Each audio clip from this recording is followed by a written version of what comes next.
Et coucou, j'espère que vous allez bien. On se retrouve aujourd'hui sur ma chaîne YouTube pour parler de séparation. Ouais, c'est pas gay. Mais tout d'abord, je me présente. Je suis Laura, fondatrice de l'Académie des femmes éclatantes, une académie qui aide toutes les femmes qui souhaitent se reconnecter à elles, se reconnecter à leur féminin, à ce qui font d'elles une femme, à leur pouvoir de femme, et pour être 100% elles, pour oser rayonner tout ce qu'elles sont. Alors aujourd'hui, on va parler de séparation, de conflit dans le couple, notamment dans ces moments où en fait on ne sait plus pourquoi on est avec la personne. Il faut dédramatiser déjà cette période-là, parce qu'en fait elle est normale. Elle est normale pourquoi? Parce que généralement ça arrive quand il y a eu beaucoup de changements, beaucoup de disputes, de conflits. Peut-être que vous avez changé, peut-être que votre partenaire a changé, peut-être que vous avez acheté une maison, vous vous êtes mis ensemble, vous avez commencé à vivre à deux. Peut-être que vous avez eu donc des enfants, etc. Un, deux. Euh, voilà, la vie a avancé. Vous avez tous les deux avancé. Mais en fait, c'est comme si vous n'avez pas fait le nettoyage de printemps. Jamais. Ok? Voyez votre couple comme du coup un foyer. Voyez votre couple comme une maison qu'on nettoie régulièrement, qu'on purge, qu'on enlève. Voyez les affaires qu'on n'utilise pas, les bibelots qui servent à rien, qui s'entassent sur l'armoire.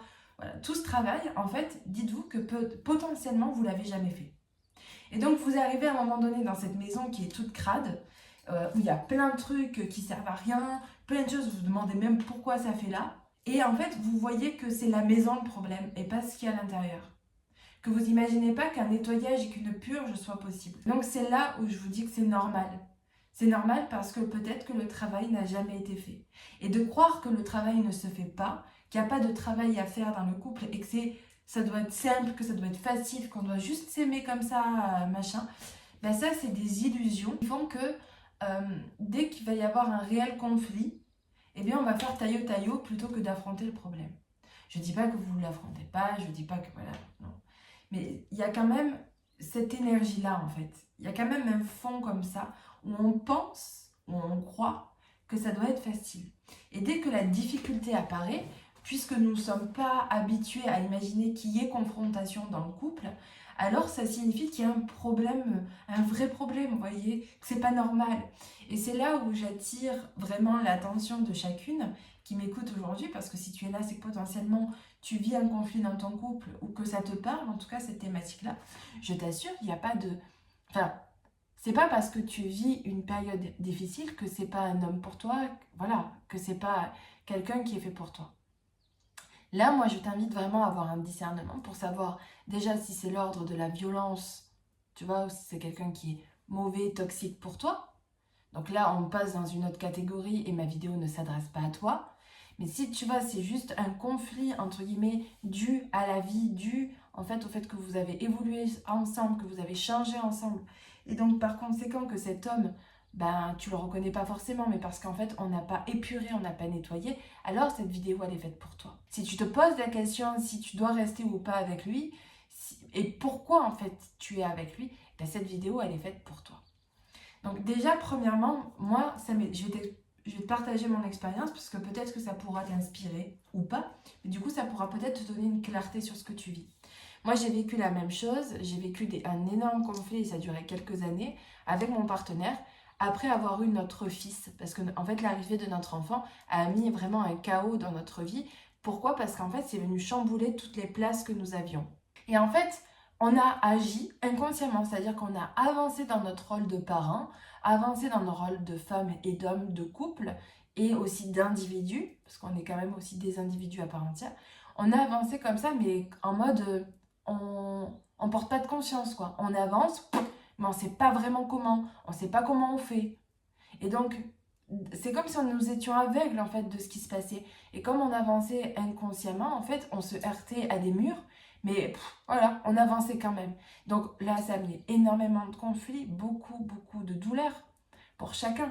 Parce que autant moi, je vivais une solitude, mais autant lui, il la vivait aussi.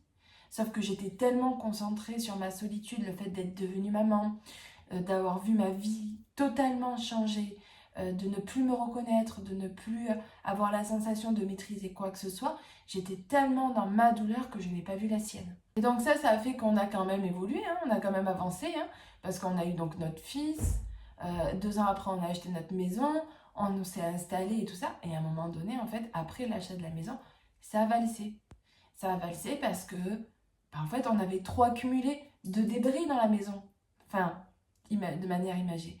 Il y avait trop de bibelots qui servaient à rien, il y avait trop de choses qui avaient pris la poussière, il y avait trop de crasse à certains endroits, et donc on devait nettoyer. Et pour nettoyer, il a fallu que chacun regarde à l'intérieur de soi pourquoi on ne voulait pas regarder cette crasse. Pourquoi chacun, tous les deux, en fait, on ne voulait pas la voir. Parce que cette crasse, c'était pas que celle de notre couple, c'était aussi les nôtres, personnellement et individuellement. Bien sûr que le couple, on doit se retrouver, bien sûr que le couple doit faire quelque chose ensemble. Ça, c'est une évidence. Mais ce que ça sous-entend derrière, c'est que chacun fasse sa part. Et la femme, donc toi, si tu m'écoutes, et bon, si tu es un homme, potentiellement, tu peux m'écouter aussi, mais nous devons chacun faire notre part. Et nous devons faire notre part, non pas pour sauver notre couple, mais pour comprendre pourquoi chacun, et donc nous, hein, en tant que femmes, nous avons accepté tous ces débris dans notre maison, dans notre foyer, dans notre intimité. Pourquoi nous n'avons pas regardé plus tôt? Et qu'est-ce que ça vient dire de nous? Et donc, toutes ces questions-là ramènent à un travail d'abord personnel et de chacun. Parce que moi, à un moment donné, j'ai cru qu'il n'était plus fait pour moi. J'ai cru que nous devions nous séparer. J'y ai réellement cru et je suis même partie pendant 2 semaines. J'ai cru que nous étions plus faits pour l'un pour l'autre. Alors oui, des fois, ça sert, une pseudo-séparation, pour remettre un peu les idées en ordre et se rendre compte que ben non, en fait, c'est pas ça. Des fois, on a besoin de passer par là et c'est ok. Mais si on peut s'éviter ça, ben c'est bien aussi. Et d'où l'intérêt de cette vidéo. Mon intention dans cette vidéo, c'est de te faire comprendre que c'est normal de se poser ces questions-là. C'est normal de se demander si oui ou non cette personne est faite pour nous, parce que nous n'avons tellement pas nettoyé notre propre maison et la maison du couple, quoi. Vous voyez, et on a besoin de faire ce nettoyage-là. On a besoin de travailler sur nous parce que nous avons changé avec les années. Il y a des choses qui se sont passées. Je veux dire, quand vous vous installez avec quelqu'un, déjà vous passez un palier. Quand vous commencez à avoir des projets, vous passez un autre palier. Quand vous avez un enfant, une maison que vous achetez, que vous avez des projets de plus en plus, vous franchissez certaines étapes qui vous ramènent à votre enfance, qui vous ramènent à votre passé, qui vous ramènent à des expériences du passé, qui vous ramènent à vos peurs, à vos blocages, à ce que vous croyez, donc à vos croyances. Et donc tout ça, ça a besoin d'être nettoyé. Et ça, c'est quelque chose qui... Pourquoi avant on ne le faisait pas? C'est parce qu'on n'avait pas cette conscience. Et vous voyez, je parlais la dernière fois avec mon grand-père, et il me disait, mais on était dans une telle souffrance à l'époque, qu'après, voilà, il fallait avancer, quoi. Donc ne vous comparez pas aux générations d'avant. Les générations d'avant ont vécu l'après-guerre, après il y a eu le baby-boom. Enfin, vous voyez, il y a eu ce...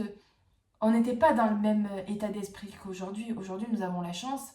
Enfin, moi, je trouve qu'on est une période, même si il y a des choses qui sont dures dans la pression mentale de notre société, mais derrière, on a un avantage fabuleux, c'est que vous voyez cette ressource que vous êtes en train d'écouter, des personnes qui réfléchissent sur des sujets du quotidien, et que c'est plus quelque chose qui est très lointain, comme des spécialistes qu'on va voir à la télé ou de machin, qu'on comprend que dalle. Non, il y a des personnes, c'est leur métier aujourd'hui, et c'est accessible. Donc on a une chance fabuleuse de pouvoir se poser des questions et d'avoir des réponses, même gratuites. Donc on a une abondance de compétences, de connaissances qui est là devant nous. Et nous avons le choix de savoir, d'aller toquer à la porte de personnes qui réfléchissent, qui travaillent et qui œuvrent sur ce sujet-là. Donc ne vous en privez pas. Osez demander de l'aide. Osez vous faire aider dans des moments comme ça. Parce que moi, je ne regrette pas de m'être fait aider sur tous les sujets de ma vie. Parce que c'est comme ça que en 1 an, j'ai shifté tellement de croyances qui m'amènent aujourd'hui, ici, en ce... Je ne sais plus quel jour on est. Le 10 ou le 9 juin? Je ne sais plus. 9 juin, je crois. À 10 juin. À vous parler de couple, de rupture et de relations et de femmes. Parce que pour moi, La priorité reste votre rôle de femme. Moi, j'œuvre pour les femmes, j'œuvre pas pour les couples. Et c'est très bien, hein. Enfin, c'est juste que mon penchant à moi est pour les femmes, pour vous aider à vous reconnecter à vous. Parce que votre couple, ce qui se passe dans votre couple, les difficultés que vous vivez, viennent réveiller chez vous des blessures de femmes. Et si vous ne réglez pas vos blessures de femmes, vous ne pourrez pas régler votre couple. Le couple est un espace de guérison. J'en ai fait même une masterclass. Le couple est une espèce de guérison dans lequel va se refléter les plus grosses blessures. Et quand vous avez guéri vos blessures, vous pourrez voir vraiment les blessures, entre guillemets, qui concernent uniquement le couple. Et donc là, vous allez pouvoir agir avec discernement et avec le regard le plus juste. Et avec du coup une confiance en vous. Donc ma question aussi que j'ai envie de te poser, qui pourrait peut-être t'aider, tu as une décision à prendre. Si aujourd'hui tu avais une décision à prendre, entre est-ce que je reste avec cette personne et je m'engage à travailler, quitte à accepter que ça soit difficile, mais parce que je sais que c'est la bonne personne et je sais que, enfin la bonne personne, je sais que c'est une personne avec qui j'ai envie de travailler, j'ai envie d'œuvrer avec elle, au sein de mon couple, au sein de mon foyer, au sein de ma famille. Est-ce que tu prends cet engagement-là ou est-ce que tu prends l'engagement d'arrêter ? Parce qu'à un moment donné, oui, il y a du conflit, oui, il y a des difficultés, mais à un moment donné, il faut aussi savoir se poser les bonnes questions. Et là, la bonne question pour toi à te poser, c'est est-ce que je m'engage à travailler pour mon couple? Est-ce que j'œuvre pour mon couple? Quitte à accepter la difficulté, ou est-ce que c'est trop et je ne veux pas, donc je me désengage de lui et j'arrête. Voilà. Là, tu as un virage, enfin, tu arrives à un moment de ta vie où tu as peut-être ces deux chemins-là qui se proposent à toi. Donc à toi d'y réfléchir et de te poser les bonnes questions pour savoir où est-ce que tu as envie d'aller. Et c'est avec cette certitude et cette détermination que tu pourras prendre le chemin et arrêter de te poser 1000 questions. Si tu choisis le chemin de l'engagement, tu ne cherches plus à partir. Tu t'engages à 100%, quitte à ce que ça soit difficile. Parce que peut-être que tu n'as pas suffisamment fait, peut-être que tu sais que... Voilà. Et si tu te désengages, tu y vas à fond.